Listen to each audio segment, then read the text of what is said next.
Let's have a look at a map of the Kent and Sussex coast, just to get some idea of where we were today. So there we've got the Ramsgate lifeboat, the Walmer lifeboat, the Dover lifeboat, the Dungeness lifeboat. That's a 50-mile stretch of water on which operations were going on today. And actually, to be fair, the Dungeness lifeboat did go out to the west of Dungeness Point, so probably more like a 60-mile stretch of coast. And Mark, not just the lifeboats, but the 5 Border Force vessels that you mentioned. Not only that, but drones up in the air spotting. Not only that, but spotter planes as well. I mean, this is like a vast military operation, isn't it, every single day. The cost, of course, I mean, goodness knows what the true cost of all of this is. But you've picked up on the lifeboats. I've run that story here on GBNews since I started back in the summer. I've repeatedly made the argument this is not what the lifeboat service is actually for.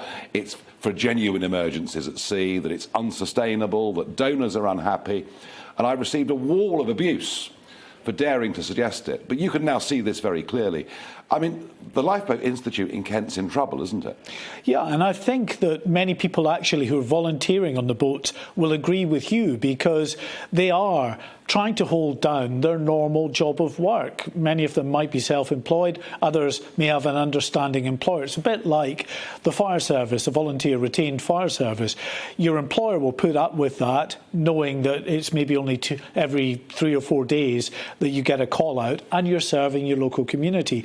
If it is what we're experiencing now, day after day, often back-to-back calls taking you out for the better part of the day, you can see that employers would get increasingly concerned and, rather disconcerted by that. And that will be putting a strain on what is a volunteer service. It, relies on their goodwill. And it also takes these boats out of operation when there could be a genuine emergency. Now, I'm not saying that every channel crossing, there aren't occasions when there are genuine emergencies. There are. These are dangerous crossings. And we've seen, as you just said in your introduction to my report, some 5 migrants that have been confirmed dead in the past week.